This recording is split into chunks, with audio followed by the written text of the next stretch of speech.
우리의 삶에는 두 가지의 구조로 나눌 수가 있습니다. 보통 보면은 하고 싶은 것이 있고요. 그리고 해야 할 것이 있다라고 하는 것입니다. 우리의 삶을 보면은 하고 싶은 것, 그리고 해야 할 것. 그런데 일반적으로 사람들은 자신이 하고 싶어 하는 것들을 즐겨 행합니다. 골프 치러 가고 싶으면 친구들 만나서 골프를 치러 가고요. 또 등산 가고 싶으면 모임 만들어서 마음 맞는 사람들하고 함께 어울려 등산을 갑니다. 그리고 해외여행 가고 싶으면 또 열심히 틈틈이 돈을 모아서 적당한 때에 가족이나 혹은 친구들과 어울려서 해외여행을 갑니다. 이런 것들은 자신이 하고 싶은 것들이죠. 자기가 하고 싶은 것을 즐겨 행하는 그런 모습입니다. 반면에 꼭 해야 할 것이 있습니다. 꼭 해야 할 것. 보통 많은 사람들은 꼭 해야 할 것들을 다음으로 미루거나 꺼리는 경향들이 있는데요. 하고 싶은 것은 자신이 좋아하는 것이기에 그냥 하면 됩니다. 그러나 해야 할 것은 반드시 자신의 의지와 결단이 요구되죠. 자기의 의지와 결단이 필요하다라고 하는 것입니다. 건강이 약한 사람은 자기의 건강을, 체력을 유지하기 위해서 부지런히 운동을 해야 합니다. 공부하는 학생들은 또 자기의 미래를 위해서 열심히 노는 시간도 아껴가면서 잠자는 시간도 아껴가면서 열심히 공부를 하겠죠. 사업을 하는 사람은 그 사업의 성공을 위해서 투자를 할 것이고, 부모는 자식들을 양육함에 있어서 또 자식을 위해서 희생하고 헌신하는 그 역할이 바로 부모의 역할입니다. 여러분, 꼭 해야 할 일들을 뒷전으로 제쳐놓고 내가 하고 싶은 일들만 쫓아서 살아가는 사람, 그저 넓고 편한 것들만 선택하는 사람들은 기억해야 됩니다. 뭘요? 언젠가 반드시 그 결과가 나타나게 되는데, 그 결과가 후회의 모습으로 결과가 나타나더라라고 하는 것이죠. 내가 하고 싶은 것만 쫓아서 살아가는 사람은 결과가 결코 좋은 모습으로 나타나는 게 아니다라는 것이죠. 그러나 지금은 당장 힘들고 어렵고, 그리고 지금 해야 할 그 일을 나중에 시간 될 때 그렇게 다음으로 미루지 않고 그때 성실하게 최선을 다해서 감당하면은 반드시 그 인생은 아름다운 열매가 나타나게 될 줄로 믿습니다. 자신의 삶의 의미를 깨닫고 기쁨과 감사가 넘치는 복된 인생을 살게 되더라라고 하는 것입니다. 여러분, 우리의 신앙생활도 똑같은 이치인 것 같습니다. 하나님 앞에 우리가 예배하고 우리가 신앙생활하는 것도요, 내가 하고 싶은 대로 내 삶을 방치하면은, 내가 하고 싶은 것만 쫓아서 살다 보면은 어느새 내 마음밭에는 금방 온갖 세속의 세상적인 잡초가 내 마음밭에 무성하게 자라납니다. 하나님으로부터도 점점 멀어집니다. 그래서 신앙생활은 우리의 부단한 노력과 훈련을 요구합니다. 내 자신을 쳐서 주님께 복종시키는 훈련이 필요하다라고 하는 것이죠. 그렇지 않으면 우리는 언제든지 인간적인 특성상 본능적으로 육체의 욕망을 따라 살고 싶어하는 모습들이 늘 우리의 삶 가운데 나타나는 걸 볼 수가 있습니다. 자, 그러면 여러분, 우리들이 신앙생활을 통해서 반드시 해야 할 것들이 있는데요, 신앙인으로서, 그리스도인으로서 꼭 해야 할 것들이 뭐가 있을까요? 무엇보다도 하나님을 예배하는 예배자의 삶이 필요하겠죠. 하나님께 예배하는 것 뿐만 아니라 하나님과 대화인 기도 생활도 우리는 필요합니다. 그리고 하나님이 주신 능력과 은사와 축복을 가지고 하나님이 기뻐하시는 섬김의 삶, 봉사의 삶도 살아가야 됩니다. 그리고 땅끝까지 이르러 복음의 증인이 되어야 하는 것이죠. 바로 전도와 선교입니다. 여러분, 이 모든 것들은 우리가 신앙생활하면서 기본적으로 꼭 해야 할 필수 요소들입니다. 그런데 이 모든 것들 가운데에 우리 신앙생활의 꽃이라고 할 수 있는 게 있습니다. 어떤 걸까요? 그렇습니다. 바로 전도와 선교입니다. 전도와 선교. 우리가 하나님께 감격적인 예배를 드리는 것도 중요합니다. 끊임없이 하나님께 기쁜 기도를 드리고 봉사의 삶, 섬김의 삶을 살아가는 것도 하나님이 기뻐하시는 그리스도인으로서의 마땅한 사명이죠. 하지만 이 모든 것을 갖추었다 할지라도 만약에 이것이 빠진다면 마치 물 없는 오아시스와 같다라고 할 수 있을 것입니다. 이게 뭘까요?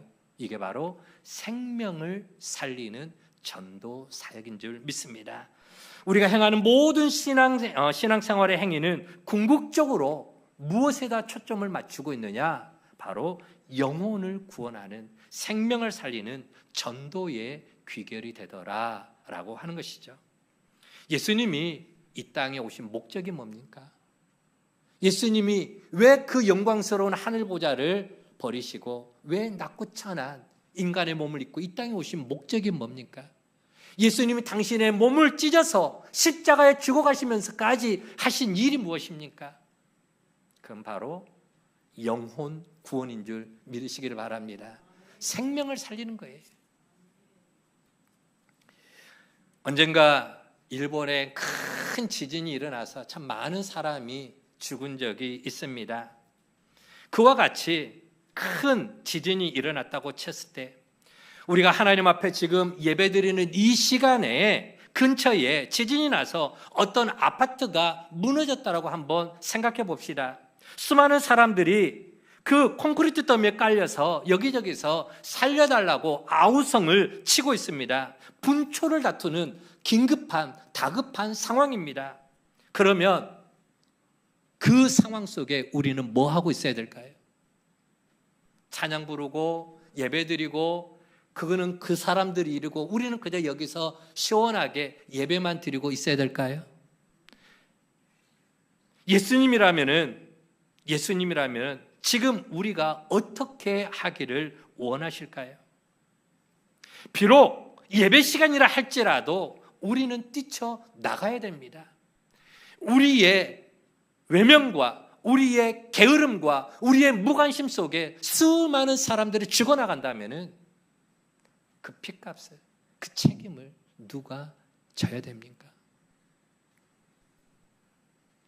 피 흘리며 죽어가는 영혼들, 성경에 보면은 예수님이 바리새인들하고 논쟁하는 사건이 있었습니다. 그게 바로 안식일 사건이었습니다. 예수님께서 안식일 날 병자를 고치셨죠. 안식일 날 많은 기적들을 행하셨습니다. 그러니까 바리새인들이 어떻게 당신은 안식일을 범하여서 그런 일들을 행합니까? 라고 예수님을 책망합니다. 그럴 때 예수님이 하신 말씀이 있죠. 만약 너희 가운데에 너희의 양이나 혹은 너희의 짐승이 구덩이에 빠져서 다 죽어간다면은 그걸 보고 외면하고 그냥 지나칠 사람이 누가 있겠느냐라고 하는 것이죠. 결국 예수님이 이 땅에 오신 목적은 뭐냐? 생명을 살리기 위해서 오신 거예요. 영혼을 구원하시기 위해서 오셨다라고 하는 것입니다. 피 흘리며 죽어가는 생명들, 그 생명을 구해야 하는 것이죠. 이유가 뭡니까? 바로 예수 그리스도가 이 땅에 오신 이유, 이 땅에 오신 목적이 바로 죽어가는 생명, 죽어가는 영혼을 찾아서 구원하러 오셨기 때문이라고 하는 것입니다. 예수님은 누가복음 15장에서도 잃어버린 한 마리의 양의 비유를 말씀하십니다. 한 마리의 그 잃어버린 양을 찾기 위해서 99마리 그 우리 안에 들어있는 양들을 놔두시고 그 죽어가는 한 마리의 양을 찾기 위해서 온 산으로 온 들로 가시에 찔려가면서 그 산에서 굴러 떨어지면서까지 그 양 한 마리를 찾기 위해서 양손아 양손아 어디니 양손아 하면서 외쳐가면서 그 잃어버린 양을 찾는 그 예수님의 울부짖음, 부르짖는 그 소리를 우리는 결코 외면하지 말아야 됩니다. 그만큼 한 영혼을 살리는 게, 한 영혼을 구원하는 게 그만큼 소중하다라고 하는 것이죠. 그러므로 여러분, 신앙생활은요, 내가 하고 싶은 일에만 관심을 가져서는 결코 안 되는 것입니다. 하기 싫어도 해야 할 일이 있는 것입니다. 하기 싫어도 반드시 해야 할 일이 있는데 그게 뭐냐? 한번 따라 봅시다. 전도, 영혼 구원. 아멘. 바로 이 일을 위해서 예수님이 이 땅에 오셨고요, 바로 그 사명 감당하라고 하나님이 우리를 당신의 동역자로, 예수님의 제자로, 사람 낚는 업으로 부르셔서 그 사명을 우리에게 위임시켜 주신 줄 믿으시기를 바랍니다. 전도, 이것은 때를 얻든지 못 얻든지 반드시 전해야 할 우리의 가장 소중한 과제요 사명인 줄 여러분 믿으시기를 바랍니다. 그래서 전도는 신앙생활의 꽃이다라고 말씀을 드릴 수가 있는 것입니다. 몇 년 전에 이제 이 복산동으로 오기 전에 우정동에 있을 때입니다. 우정동에 있을 때에 저희 교회에 이제 목요일마다 전도팀이 가동돼서 참 열심히 전도 활동을 했었습니다. 목요일 날 모여서 전도 나가기 전에 오전에 모여가지고 먼저 큐티를 했어요. 책자를 가지고 이제 큐티를 성경 공부를 했죠. 성경 공부를 하고 교회 청소하고 그리고 또 나가서 부침개 전도도 하고 열심히 또 전도지도 날렸었습니다. 그때 우리 빌립 전도 팀이었습니다. 그런데 그 전도팀이 매일 하는 그 큐티 집에 있는 하나의 예화 가운데 비 오는 날에도 라고 하는 예화가 있습니다. 비 오는 날에도 내용이 이렇습니다. 주일날 오후면은 언제나 길거리 나가서 지나가는 사람들에게 전도지를 돌리는 한 성도가 있었습니다. 남자 성도가 있었어요. 길거리에 나가서 우리 같으면 저 홈플러스 앞에 가서 혹은 아파트 앞에 가서 도로가에 가서 예수 믿으라고 하면서 전도지를 돌리는 한 성도가 있었습니다. 당시 우리 빌립 전도팀도 숙제가 있었어요. 옆에 가방 메고 다니면서 숙제가 뭐냐? 하루에 전도지 100장씩을 돌리는 게 우리의 숙제였습니다.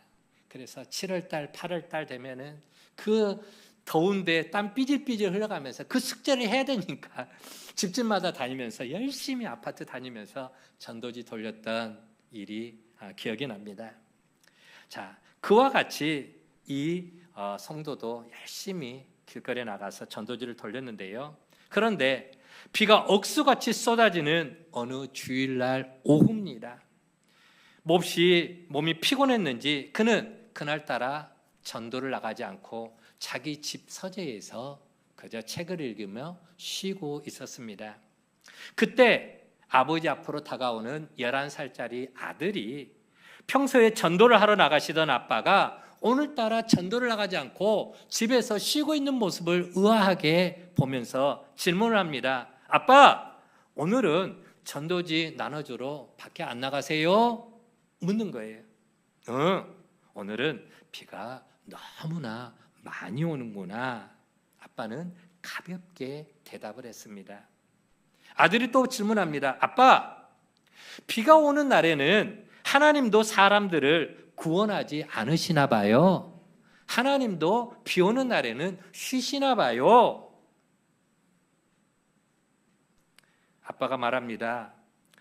야, 비가 오는 날에는 길거리에 사람들도 없단다. 게다가 아빠는 오늘 몸이 많이 피곤하구나. 아들이 또 말합니다. 아빠, 그럼 제가 오늘 아빠 대신 제가 전도지 들고 나가면 안 될까요?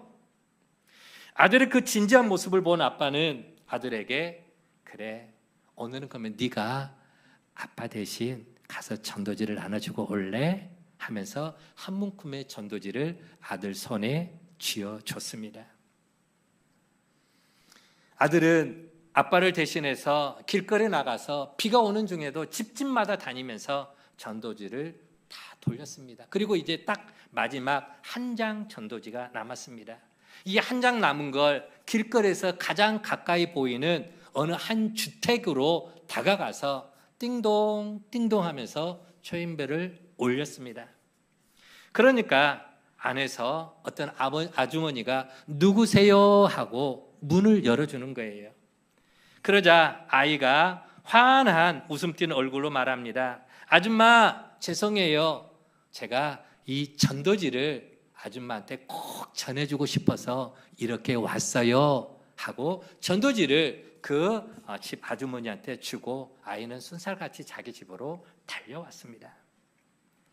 소녀는 그 보드라운 손으로 아주머니에게 전도지를 건네줬고 자기의 오늘 할 일을 잘 마쳤습니다. 그 다음 주일이 되었습니다. 그 다음 주일날 여러분들처럼 이렇게 하나님의 성전에 나와 예배를 드리는데 그 교회는 성도들이 한 주간의 삶을 살면서 하나님께 받은 그 은혜를 잠깐씩 짬을 내어 간증하는 시간이 있었던 것 같아요. 그래서 한 주간 하나님이 나에게 이런 은혜를 베풀어 주셨습니다 라고 간증을 하는 그런 시간이 있는데 그 시간에 한 여인이 나와서 간증을 하는 겁니다. 간증을 하는데 이렇게 고백을 하는 거예요. 저는 얼마 전에 큰 교통사고로 말미암아 제 남편과 그리고 우리 아들을 한꺼번에 잃어버렸습니다. 그리고 인간의 모든 고통을 맛보고 오랜 갈등 끝에 저도 제 남편과 아이를 따라 가려고 자살을 계획하고 있었습니다. 그런데 어느 날 갑자기 문 두드리는 소리가 나서 밖에 문을 열고 나가보니까 생기발랄한 소년 천사가 저에게 전도지를 건네주는 것을 경험을 했습니다. 저는 그때 하나님께서 나를 버리지 않으시는구나. 하나님이 나를 포기하지 않으셨구나 라고 하는 것을 깨달았습니다. 그래서 오늘 여러분 앞에 용기 내어 이렇게 간증을 하게 됩니다. 제가 다시 시작할 수 있도록, 제가 다시 일어설 수 있도록 저를 위해서 기도해 주십시오 라고 인사를 하고 들어갔습니다. 여러분, 그렇습니다. 우리가요 하고 싶은 일만 하는 교회, 그런 교회는 복을 받을 수가 없습니다. 그러나 힘이 들어도 하나님이 기뻐하시는 일을 하는 교회는 반드시 복을 받게 될 줄로 믿습니다. 우리가 하고 싶은 일만 하는 교회는 소망이 없습니다. 그러나 하기 싫어도 주님이 원하시는 것에 포커스를 맞추고 우리 주님이 기뻐하시는 일, 거기에 최선을 다하는 교회는 소망이 있는 줄로 믿습니다. 이것이 바로 우리 울산 세종환교회를 이곳에 세우신 목적이고 오늘 저와 여러분을 하나님의 자녀로 삼으시고 불러주신 거룩한 목적인 줄 믿으시기를 바랍니다. 자, 오늘 우리가 함께 읽은 본문에 보면은 최초의 이방인 전도자인 빌립에 대해서 소개를 하고 있습니다. 빌립은 그가 살던 예루살렘을 넘어 사마리아로 전도지를 들고 나아가게 됩니다. 그런데 유대인과 사마리아인의 관계는 우리가 흔히 잘 알고 있는 것처럼 결코 좋은 관계가 아닙니다. 사마리아는 유대인들에게 있어서는 버림받은 백성, 하나님께 저주받은 백성, 하나님 쪽에서 보면은 개같이 취급받은 그러한 버림받은 백성이 바로 사마리아 땅이었습니다. 그런데 빌립은 그런 곳에도 하나님의 복음을 들고 주의 복음을 들고 사마리아에 가서 복음을 전했습니다. 예수 그리스도의 복음을 선포했죠. 그 결과 귀신이 떠나갔습니다. 질병이 치유가 됐습니다. 그리고 그 사마리아 성에 기쁨이 충만했다라고 성경은 기록하고 있습니다. 여러분, 이게 바로 복음의 능력인 것입니다. 빌립은 핍박을 각오했습니다. 왜요? 사마리아는 유대인들을 싫어했습니다. 자기들을 싫어하는 그 유대인들을 사마리아 사람들도 좋아할 리가 없었었죠. 그래서 성경을 읽어보면은 예수님과 제자들이 사마리아를 건너가서 저 갈릴리에서 예루살렘으로 오려고 할 때에, 왕래하려고 할 때에 사마리아 사람들이 예수님의 그 오가는 길을 가로막습니다. 가로막자 예수님의 제자 가운데 야고보와 요한이 예수님께 요청을 하죠. 예수님, 하늘에서 불을 끌어내려서 저 사마리아 사람들을 다 태워 죽여버렸으면 좋겠습니다. 그만큼 서로 간에 갈등이 심한 곳이 바로 사마리아와 유대였습니다. 그러니까 빌립이 사마리아에 가서 복음을 전하는 것은 핍박과 환난을 각오하고 들어간 거다라고 하는 것이죠. 그렇게 핍박을 각오하고 사마리아에 가서 복음을 전했습니다. 그런데 결과는 대성공이었습니다. 빌립은 사마리아에 계속 머물고 있으면 훌륭한 복음 전도자로 추앙받을 수 있었을 것이고 얼마든지 인정받고 칭찬받는 전도자로서의 사역을 이어갈 수 있었을 것입니다. 그러나 빌립은 사마리아 땅에 안주하지 않았습니다. 사마리아 사람들이 당장 우리 땅에서 나가라고 쫓아낸 것도 아닙니다. 빌립을 죽이려고 위협한 사람도 없었습니다. 빌립이 사마리아를 떠날 이유가 아무것도 없었죠. 그런데도 빌립은 한치의 주저함도 없이 또다시 다른 곳으로 복음을 들고 사마리아를 떠나게 됩니다. 이유가 뭔가? 이유가 있었습니다. 오늘 본문 26절 말씀을 같이 한번 읽어보도록 하겠습니다. 시작.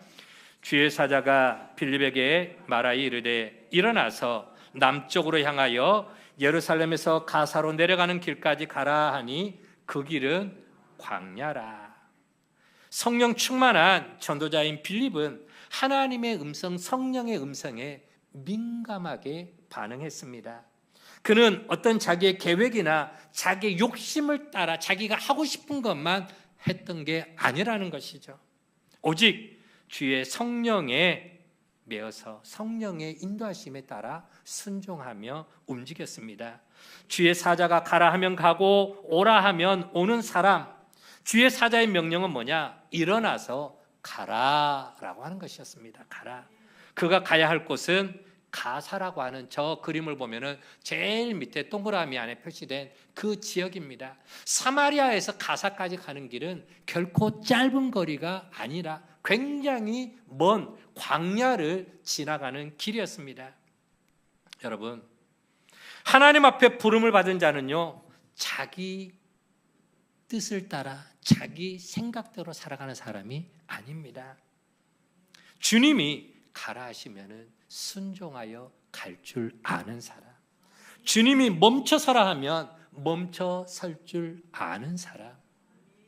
우리 찬양도 그런 찬양 있잖아요. 그렇죠? 주님 말씀하시면 내가 나아가리다. 주님 뜻이 아니면 내가 멈춰 서리다. 주님이 이끄시는 대로 순종하며 나아가는 사람이 하나님의 사람이고 성령의 사람인 줄 믿으시기를 바랍니다. 이게 바로 믿음의 길이고 전도자가 가는 길입니다. 목사님, 이것은요 이래서 안 되고요, 저것은 저래서 할 수가 없어요. 이 핑계 저 핑계 되면서 다음으로 미루고 불순종하면 결코 한 영혼도 우리는 구원할 수가 없습니다. 나가지 않으면, 뿌리지 않으면은 결코 추수할 게 아무것도 없는 것이죠. 그러나 아무리 힘들고 아무리 어려워도, 아무리 상황이 어렵고 바쁘다 할지라도 우리의 삶의 우선순위, 그건 바로 영혼 구원인 줄 믿으시기를 바랍니다. 영혼 구원. 그 영혼 구원에 우리가 초점을 두고 말씀에 순종하여 나가기만 하면은 성령께서 반드시 열매를 거두게 하실 줄 믿으시기를 바랍니다. 성령님이 길을 열어주시고 성령께서 생각지도 못한 놀라운 역사를 예비해 두고 계신다라고 하는 것입니다. 빌립은 그 성령의 이끄심에 따라서 말씀에 순종하여 가라는 곳으로 나아갑니다. 갔더니 정말로 하나님이 예비하신 놀라운 역사가 그를 기다리고 있었습니다. 사람이 기다리고 있었습니다. 그가 누굽니까? 누구한테로 나아가야 됩니까? 바로 에티오피아 여왕 간다게의 모든 국고를 맡은 바로 관리였습니다. 관리 넷이었습니다. 그런데 그는 에티오피아의 고위직 관리였지만 뜻밖에도 넷이었다라고 하는 거예요. 넷이. 우리 넷이가 뭔지 알죠? 사극 보면은 왕 곁에는 항상 이렇게 하고 넷이가 예이 하면서 왕 옆에 있는 사람이 있어요. 넷이. 넷이는 남자 구실을 할 수 없도록 거세를 해버린 사람입니다. 거세를 했죠. 왜냐하면은 왕 곁에는 항상 여자들이 많았어요. 많은 여자들이 있기 때문에 왕의 여자들을 감히 손대지 못하도록, 남자 구실을 못하도록 거세를 해버립니다. 자, 그런데 당시 유대인들은 이 거세한 사람을 굉장히 부정한 자로 취급을 했습니다. 그리고 이 에티오피아 사람은 유대인들이 경멸하던 이방인이었습니다. 이방인 중에서도 피부가 검은 에티오피아 사람들은 더 큰 경멸의 대상이었던 것이죠.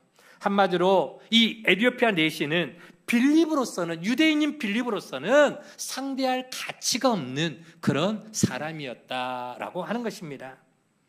그러면 왜 주님은 빌립의 인생에, 빌립의 그 전도 사역에 오점이 남을 만한 그런 이방인이요, 흑인이요, 저주받은 함의 후손이요, 간다게의 국고를 맡은 그런 내시를 하필 그런 사람을 만나게 했을까요?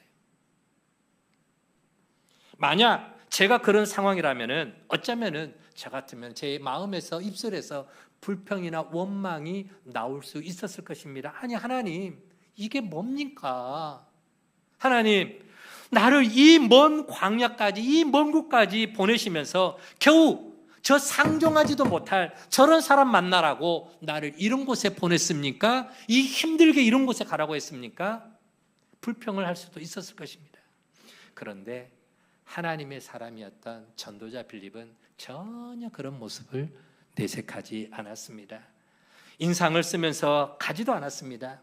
성령께서 빌립에게 지나가는 저 수레, 달리고 있는 저 수레에 가까이 다가가라.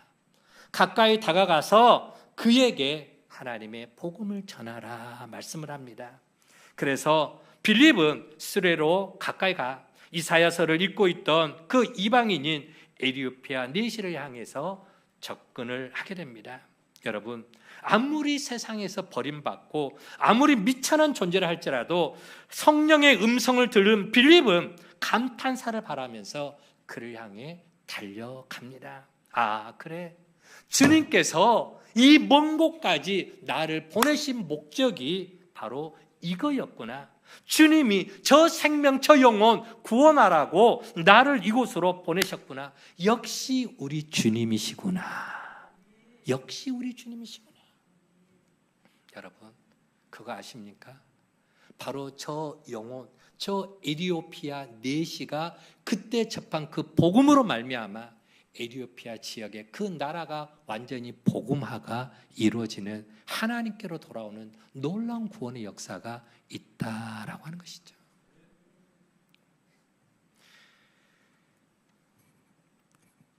빌립은 그 에티오피아 사람 내시에게 예수 그리스도, 이사야서 53장에 기록되어져 있는 예수 그리스도, 그가 누군가에 대해서 복음을 전하고, 그리고 그에게 예수 그리스도를 영접하게 하고 결국 강에 가서 그에게 세례까지 베푸는 놀라운 구원의 역사가 일어났던 것입니다.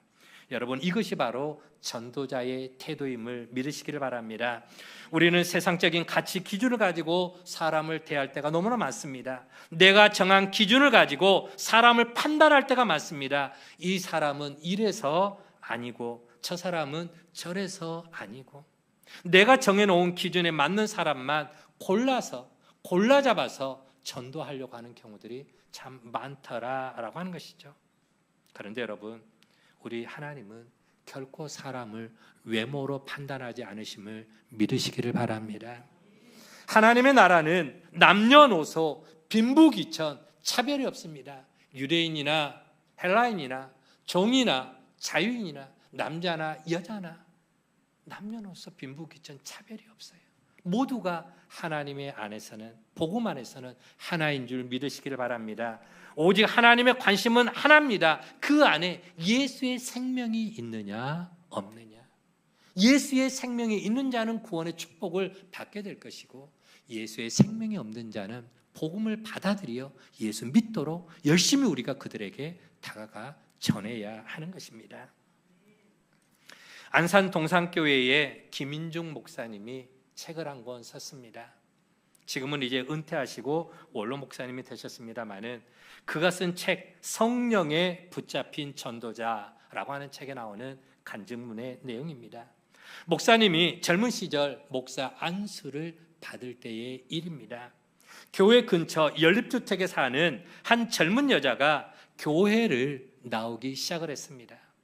교회를 나오게 되는데 그 여인은 남편을 전도하고 싶은 마음에 굉장히 강한 그러한 열정을 갖고 있었습니다. 틈만 나면은 남편을 교회로 인도하고 싶어하는 그러한 간절한 기도도 얼마나 많이 했겠습니까? 하루는 이제 주말 야근을 마치고 주일날 아침 일찍 퇴근해서 집에 이제 온 남편. 주일 아침에 이제 집에 들어온 남편에게 여보 많이 피곤하죠? 잠깐만 쉬었다가 나랑 같이 아침 먹고 교회 갑시다 라고 남편에게 교회 가자고 요청을 했습니다. 그러자 남편은 여보 나 지금 많이 피곤하니까 나 좀 쉬었다가 이따가 3부 예배 때 갈 테니까 당신은 먼저 가. 내가 나중에 따라갈게 라고 이야기를 했습니다. 아내는 남편의 말을 듣고 2부 예배를 드리려고 교회로 오고 남편은 그냥 집에 머물러 있었습니다.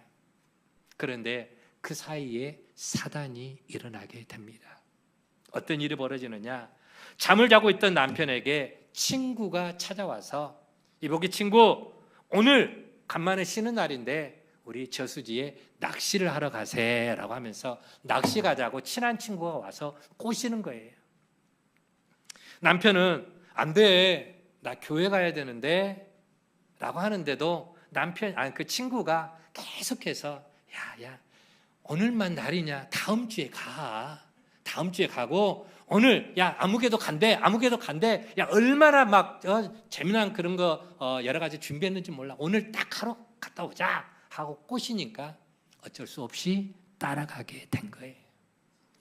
자, 저수지에 가서 친구랑 같이 친구들과 어울려서 붕어 몇 마리 잡아가지고 매운탕을 끓였습니다. 매운탕 끓이고 뭐가 필요할까요? 매운탕에 술이 있습니다. 그래서 친구들과 매운탕과 어울려서 술을 거하게 먹고 이제 술김에 장난을 치다가 그만 남편이 저수지에 빠져버리게 됐습니다. 저수지에 빠지게 되는데 남편이 헤엄도 못 쳐서 그만 죽게 된 거예요.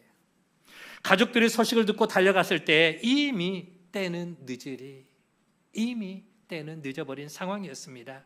남편의 싸늘한 죽음을 보며 땅을 치며 울고 있는 그 부인, 그 여자 성도를 바라보면서 목사님이 내내 가슴을 치면서 목사님이 후회를 했다고 합니다.